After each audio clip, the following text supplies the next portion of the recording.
Yeah, TheGrefg just sort of carried the last quarter with this single day stream, just inflating all the numbers. That'd be pretty interesting. Jeff Bezos giving Twitch more money to invest because he's seeing these crazy growth numbers, but it's literally down to one guy and his Fortnite skin. Good morning, everybody. At least good morning from me. Welcome back to the Gaming Careers Podcast. Today is January 13th, and we have a lot to talk about this week. Pete is joining me from much later over in the UK. Pete, how's it going today, man? Yeah, it's around midday when I record, so I get the better end of the deal. I don't have to get up first thing and jump straight onto a podcast. But yeah, pretty good. I think a really interesting 24 hours, I would say, in the Twitch world, certainly. It always feels amazing when we record a podcast right after like big news, because the worst case scenario is recording one and then big news happens in that 24 hours between recording and then releasing. So yeah, really excited to see and dive into some of the things that happened last night, really. Yeah, which that always happens. You know, you feel like you get done a podcast and then some huge bombshell comes out. So luckily it's the opposite today. Last night, I'm sure most of you guys saw, if you follow Twitch at all, we had a new record set for maximum viewership on Twitch by a landslide. Like, it wasn't even close to the second person. So Fortnite streamer TheGrefg, did I say that right? TheGrefg, maybe? Yeah, I did. I did a little bit of searching this morning because I knew we were going to be talking about it. So I watched like 3 of his YouTube videos, hoping that at some point he would say his own name. And then I was like watching other Spanish creators that were interacting with him, and I was like, come on, does somebody say his name so I know how to say it on the podcast? I've seen English people say TheGrefg, and I think I've heard a Spanish person say TheGrefg. So okay. I think we go with TheGrefg because I've seen other English creators and news outlets sort of use that, and I haven't heard any complaints. So let's go with that. Yeah, that works for me. So TheGrefg last night was streaming Fortnite for a special event, and he absolutely demolished the viewership record. Like I said, got more than 2 million concurrent people watching him. I think I saw 2.5 was the max, which is astronomical. And compared to some of the bigger streams we've seen in the past, you know, you think of the Ninja and Drake stream that came out a couple years ago. That was, I think, 650,000 viewers, which I had thought was the record. But we looked at some of the research from Stream Hatchet. They put out this really cool infographic, which hopefully you can find if you're watching or listening. We'll link it. Yep, we'll show it to you guys. The second closest was actually 1 million. So a lot of these other records were on YouTube, actually, for just live streaming records across the board. Those were for Laserbeam and Technoblade and a couple others that just got up to about 1 million. So this was more than double that with what happened last night, which is just crazy. And I actually told Pete, when I first saw this, I wasn't sure if it was authentic or if there was some botting or something, because it's just sort of hard to believe. It's the same way that when you first saw this happen with Ninja and Drake, it was hard to believe, but now it's 5 times that number. So I'm kind of blown away, Pete. I mean, what do you think? Yeah, I mean, I think you've summed it up nicely. Like, this isn't even close. The previous record, or so we thought, the previous record on Twitch was 650,000, which was the Ninja with Drake. It actually turns out, upon further research, that TheGrefg actually did hold the previous Twitch record again for a Fortnite event at 700,000 viewers. But so roughly 700,000 viewers was the previous record. And now 2.47 million, I think, is what has been reported. So just shy of 2.5 million. Like, that is a crazy number of people watching live. And this is a Spanish stream. And again, we're seeing it being Fortnite. And when this was happening last night, I messaged Ben. Well, it was last night for me. It was probably in the day for you. But I messaged him saying 700,000 viewers and a link to this guy's stream. That's absolutely insane. So 700,000 viewers was what made me send the message, because I thought that was, you know, new record. And then to wake up this morning and see that the record was actually up to 2.47 million. Like, that's just, I cannot fathom when that record will be broken. Like, in my head, that's going to stay for at least 2 or 3 years. But I probably thought the same back when Ninja did the stream with Drake at 650,000 views. But it's 2.47 million people watching live. Like, I can't fathom that number. Yeah, especially when you compare it to, like, we talked about some of the big events last year. We had Shroud coming back and lots of hype around that. Dr. Disrespect coming back. Those guys pulled big, very big audiences, but even they were only about 500K a piece. So just to think, again, 5 times that number was what happened last night for one single streamer is crazy. And I think it's kind of a testament to the rise. You know, we also talked about how non-English streams are exploding. And specifically, it looks like Spanish streams are exploding. We looked at some of the data last night. I was looking at where people are looking for Twitch on Google, and almost, I think 4 out of the 5 top countries are all Spanish-speaking countries. So I guess that's no surprise that Twitch streams that have Spanish speakers are doing so well, and I'm guessing if this gets broken again, it's probably going to be from another Spanish speaker, unless that changes. But it's just cool to see a rise of different types of casters across the platform, and I might have to learn some Spanish pretty soon. Yeah, I had the same conversation with the Nerd or Die guys last night. Like, do we need to work on our Spanish SEO? Like, we need to start ranking in this country. Spanish speaking is it's all over the world, isn't it? But I think what's worth concentrating on here is a bit about what the stream was. Because when Ninja set the record with Drake, that was just a normal Fortnite stream, but with a mainstream celebrity joining. So that was obviously creating a lot of buzz. And I think Drake tweeted out that he was streaming with Ninja. So like that brought a whole new audience that had probably never been to Twitch before into watching the stream. Last night's stream, and a lot of the records that we found from that Stream Hatchet tweet have been set by major events in games like Fortnite or Minecraft or things like that. So last night's stream was TheGrefg, or however you say his name, receiving his iconic Fortnite skin. So Fortnite has various different skins for different characters. I know that Ninja has one, and some other popular streamers have their own skin in the game. And this was the release of his skin. So obviously he was going to be the streamer that benefited the most to this, but I'm sure even he couldn't have predicted the numbers that he ended up hitting. So when I tuned into the stream, it was sort of a 2-hour countdown to this skin being released in the game. And, he was like suited up. He's wearing like a red suit. We'll definitely link some of the articles as well as like the stream VOD or stream YouTube highlights in the podcast notes, so you can check it out. But like it's so entertaining to watch, even though I couldn't understand a word of what he was saying. But like he was getting so hyped. I saw him like break 1 million, break 1.5, break 2 million. Like he could not have predicted that this was going to be the way. But once again, we're seeing Fortnite put on the best virtual events. They do it when they release a new season. They're doing it now when they release a new skin. They've done virtual concerts. Like they have this hold on the YouTube and Twitch world, which just creates crazy numbers. And maybe I need to start watching more of it, because they keep breaking records. Yeah, I think Fortnite's really good at creating events too that are something you want to watch even if you don't play the game as much. So again, we've talked about we are not big Fortnite players, but this kind of thing, when there is some big icon release, I didn't know this guy actually ahead of this happening, but like when Ninja's skin came out and this series comes out, it's pretty cool to see who gets one of those skins, especially because it's in the Twitch scene, so it's just a natural connection, and YouTube as well.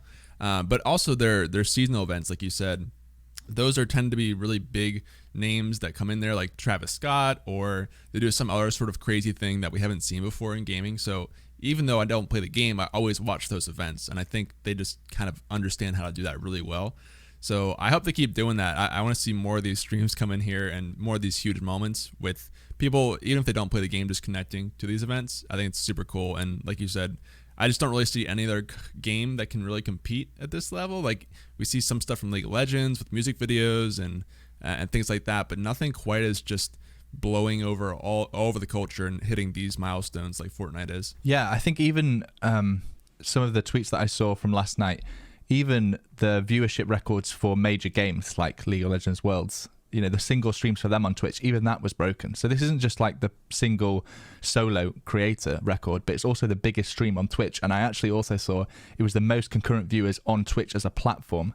So over all the different streams that were happening, people watching, was a record broken as well last night, probably because of how many people were coming to watch this guy reveal his new skin. So absolutely insane. Like I said with the top 15, or like you said, there was a lot of creators in that list that aren't English speaking, and I think that's a real eye opener for people from NA, from UK, or from English speaking countries, that there are huge creators, and these areas on Twitch are obviously growing massively. Like we covered in detail the Dr. Disrespect going to YouTube earlier this year, and he's 15th on the list of biggest streams of all time at 500,000, and we're now talking 2.5 million.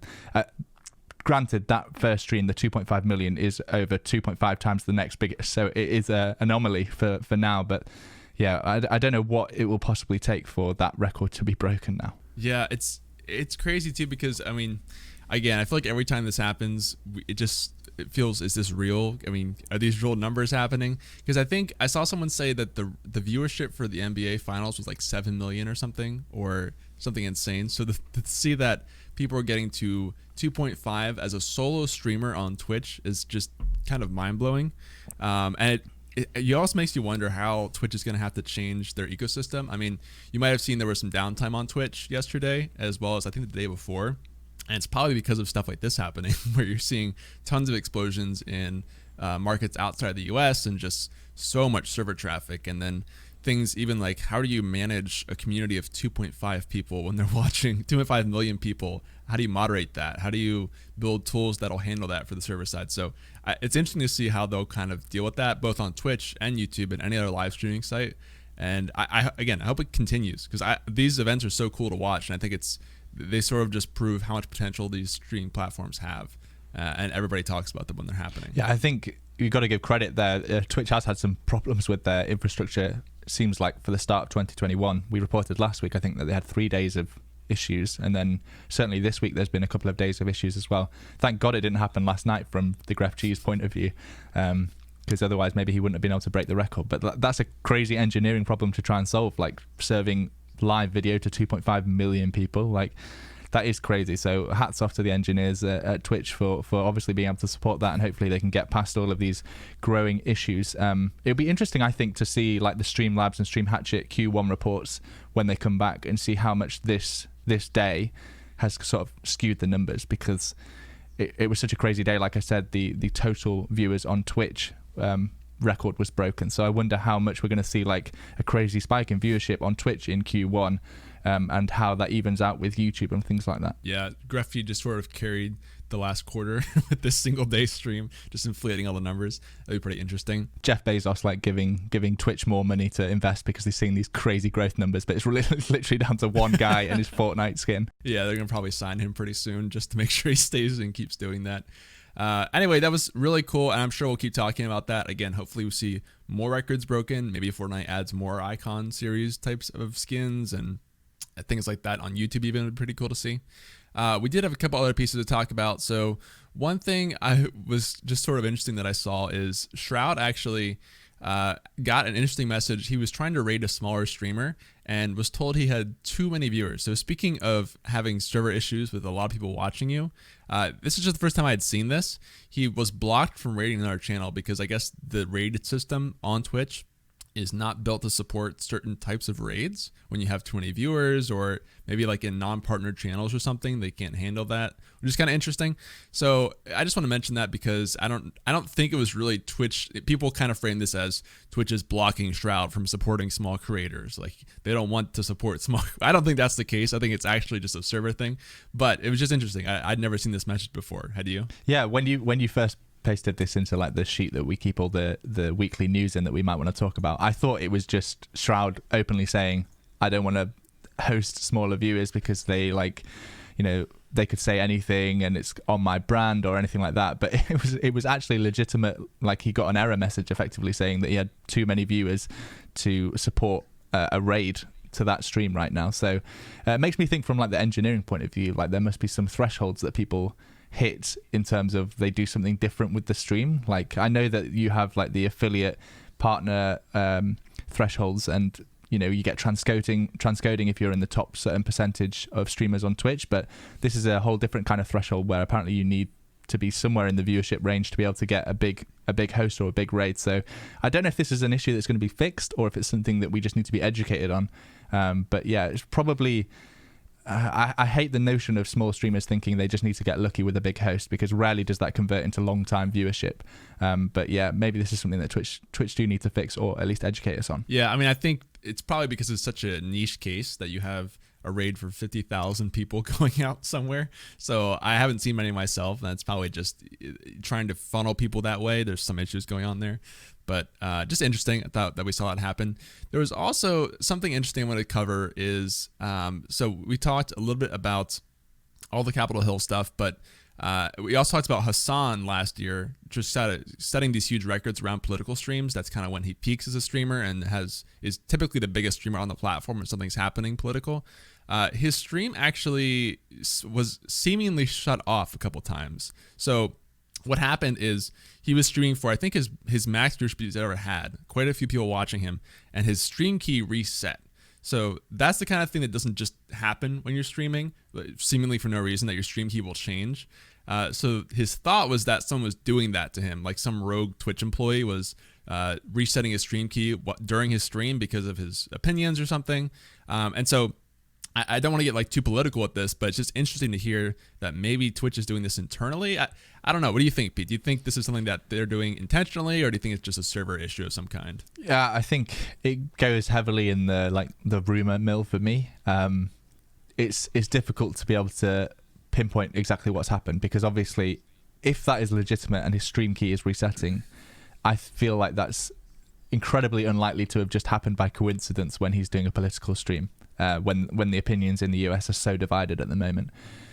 So in that side of things, it links heavily to either somebody has access to his account or it's somebody that's working at Twitch that is doing it. But at the same time, like I can't imagine that general Twitch employees have access to be able to do that kind of thing. Like from an engineering point of view, that would usually be locked away, and maybe like support staff or something could help with. So yeah, it's difficult to know exactly, but I do think it's a really interesting point that Hassan definitely breaks records for his own stream when he's talking about these political kind of things. And you know, we're talking in a world now where platforms are being shut down before they even develop because of people moving to those platforms to speak their beliefs on their political agenda. So it's going to be a problem that keeps coming up more and more, I think. And you know, you've got to be careful with what's happening. I hope there's an investigation going on, but you know, maybe it was literally just a technical bug, but I find that kind of hard to believe. Yeah, I mean, Twitch has had its fair share of technical bugs that we talked about over the past couple of weeks, so it could be something just going wrong there. I don't know enough about streaming technology and networking to know where like the source of this would come from, but I don't know. I feel it's the kind of thing that's very hard to track. So it could just be one employee who has access to that, to resetting stream keys, maybe a partner manager or something. I don't know, but just sort of interesting. And I wanted to mention it in case we see more of this happening, just to sort of keep tabs on it, because I'm curious to see what actually happens when somebody resets your stream key whilst you're streaming. Does it kick you offline? Yep, that's what happened. Is he got kicked offline midstream, I think twice, like during his all-time peaks, because his stream key had been reset somehow. So, and he wasn't the one doing it. So clearly it had to be someone either in Twitch or maybe some rogue moderator, but it didn't seem like it was his mod team or something. I don't think they even have access maybe to do that as mods. So no, you wouldn't. I don't think as mods you'd have access, but this is probably a good little segue to tell everybody to turn on two-factor authentication on Twitch. I think Twitch recently added like good two-factor authentication, not just getting a text message to your mobile phone number, but actually like you can use the Google Authy app, I think it's called, or Authenticator app. So proper two-factor authentication. And actually something that we didn't write down here, but I tweeted out earlier this week, was the raid bots. Did you manage to catch that? Yeah, I saw your tweet about this. It just seemed like it was a ton of channels raiding in mass on Twitch. Yeah, so effectively I was seeing some people talk about this in the Discord server, and one of my moderators pointed me to it, but it's definitely some kind of bug, or like not a bug, but a way around a restriction, because I know that Twitch implemented a restriction of only being able to like host 3 different channels per 24 hours or something like that. This is effectively some rogue bots that were hosting probably 10 channels per second with like 300 or 400 viewers on them. So people were getting notifications, even if they weren't live, that they were getting hosted for 400 viewers, and they were thinking, oh my god, I'm getting hosted for 400 viewers by this name I don't recognize. I'm going to jump on and see what's happening. And then they go to that person's channel and they just see the tweet that I posted out was a video showing how quickly the bot was hosting a new channel. And the amount of responses that I got on Twitter and Instagram of people saying, this happened to me last night, this happened to me just an hour ago, this happened to me with a different name. And it was like pretty much everybody that streams on Twitch in the past year seemed to have had a notification that they had been hosted by one of these accounts. It seems to have slowed down. I haven't seen anything about it since I posted the tweet, so maybe Twitch got on top of it or just banned the accounts. But yeah, it was an interesting 24 hours. But the real takeaway I had from that was, make sure you enable two-factor authentication. You don't want this happening like from one of your accounts and then you get banned forever. So a good little segue and something that I remembered that we hadn't talked about yet. Yeah, that's a good one. I personally wasn't affected by this, but I did see people having this happen. I didn't realize it was for hundreds of viewers when you're getting hosted. That's kind of interesting, and I wonder how they did that. I guess it's no surprise that Twitch is having so many server issues with all this stuff happening, with raids en masse and viewership records and people coming from all countries and everything like that. So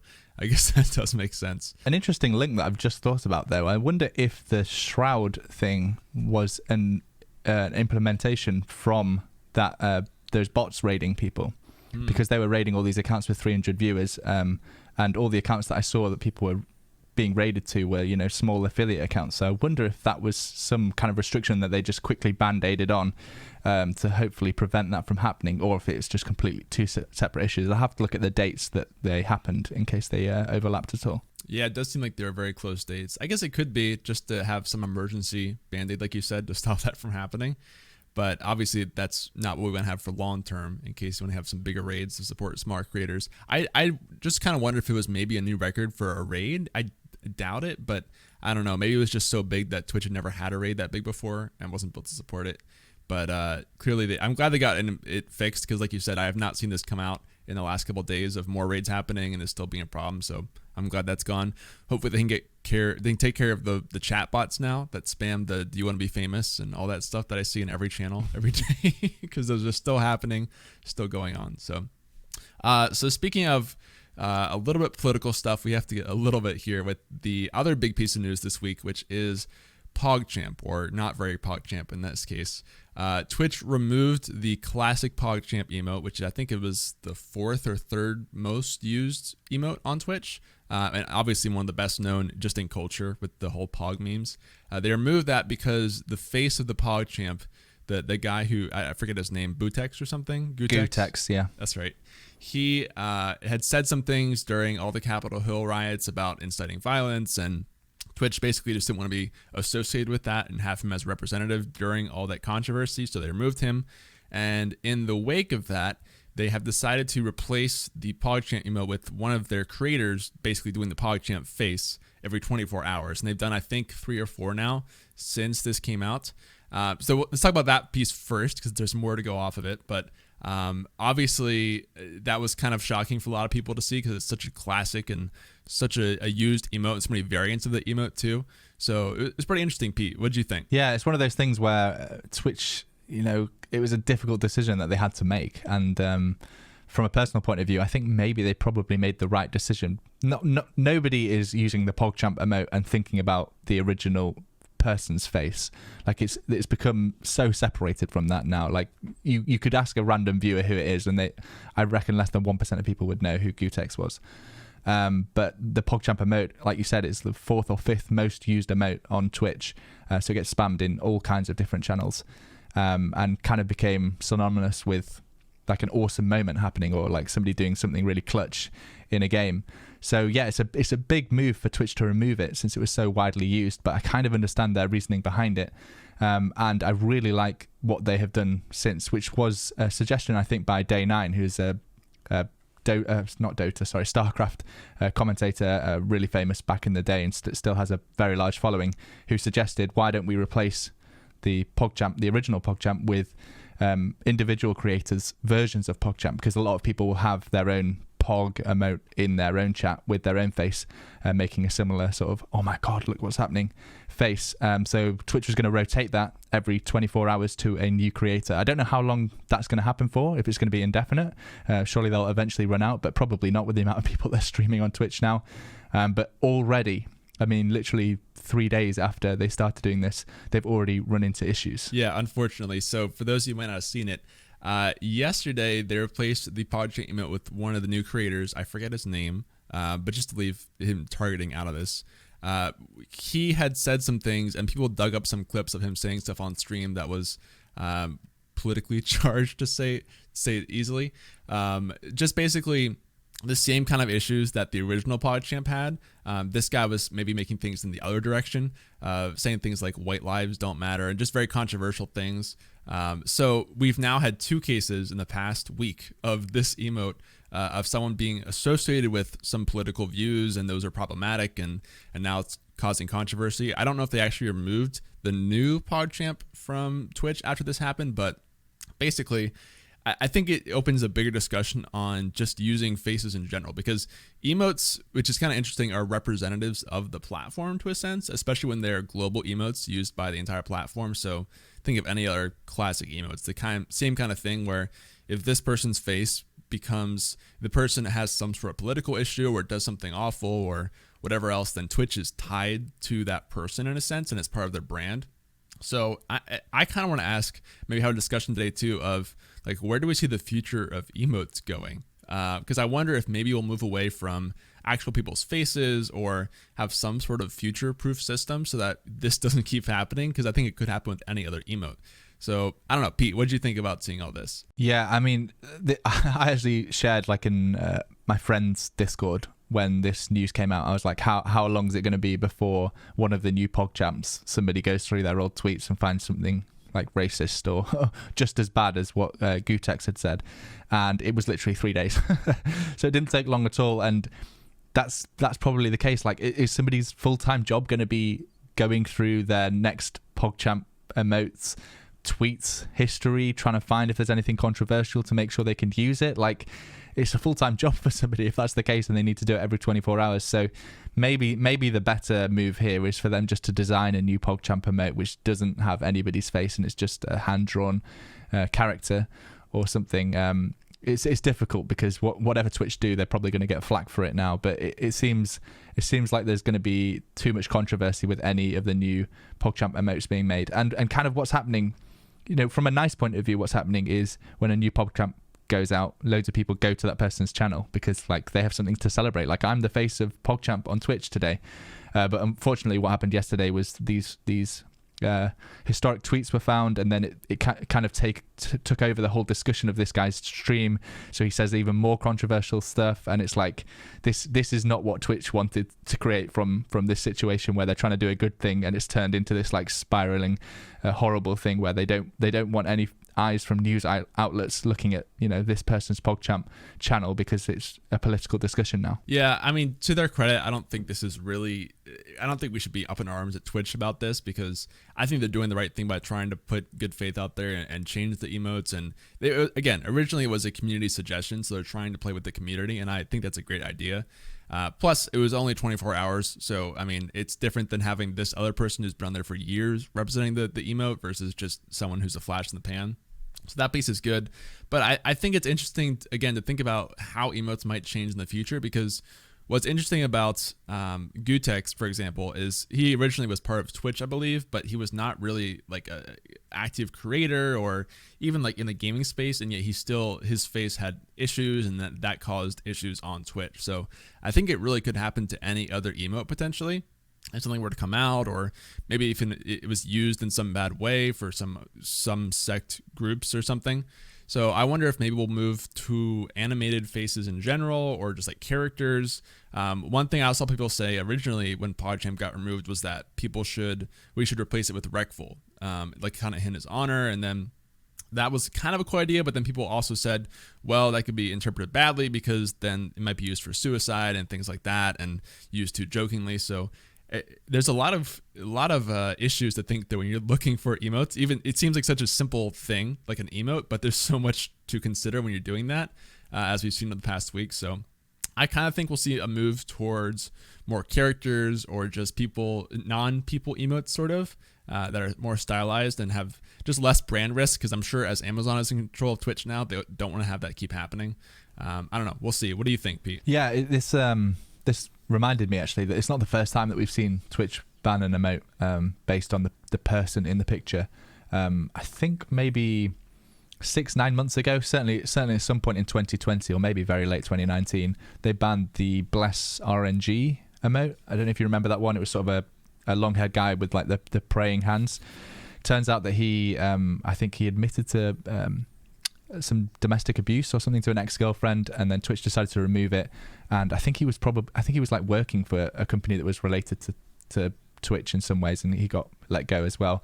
But it's not the first time we've seen it, and like you said, whenever it's somebody's face, it's going to have some some representation from that person. So they might have to keep removing these faces of Twitch, but it's a shame because it's kind of what makes it unique. We've talked before about how YouTube doesn't have the emote side of things as nailed down as Twitch, and I'd hate nothing more for it to become like the emojis from like your iPhone or Android, and that's the only emotes that we can use on Twitch just because they're cartoon characters rather than real people, because the real people does add an element to it. So yeah, it's a difficult one, but certainly in today's world, whenever something like that gets highlighted, I think Twitch has to respond in some way, and I think they probably have responded in the best way that they could. Yeah, it's a tough situation because I think they're trying to do the right thing by making these rotate, and you're going to have this issue with anything. I think even, Pepe is so common on Twitch, but that has caused issues in some cases in the past with certain groups using it. So I think even characters aren't safe from this completely, besides using, like you said, the emojis straight off your phone. I haven't seen too many issues there, I guess. I don't know. We'll kind of see what happens. I feel like this is maybe going to burn Twitch a little bit, and they might preemptively start changing emotes to not only protect themselves from stuff like this in the future, but also maybe just more align with the brand instead of these faces. So we'll see. I think that we'll see some changes over the next year as that continues to happen. That was a lot of the biggest stuff this week. There was also a couple things around content creators using certain games on stream. So I know that you saw the Capcom made a content policy update. Do you want to talk about that really quickly? Yeah, actually, I think this was someone from my community that helps with it, but written down here that there are some issues with the content policy for all of its titles.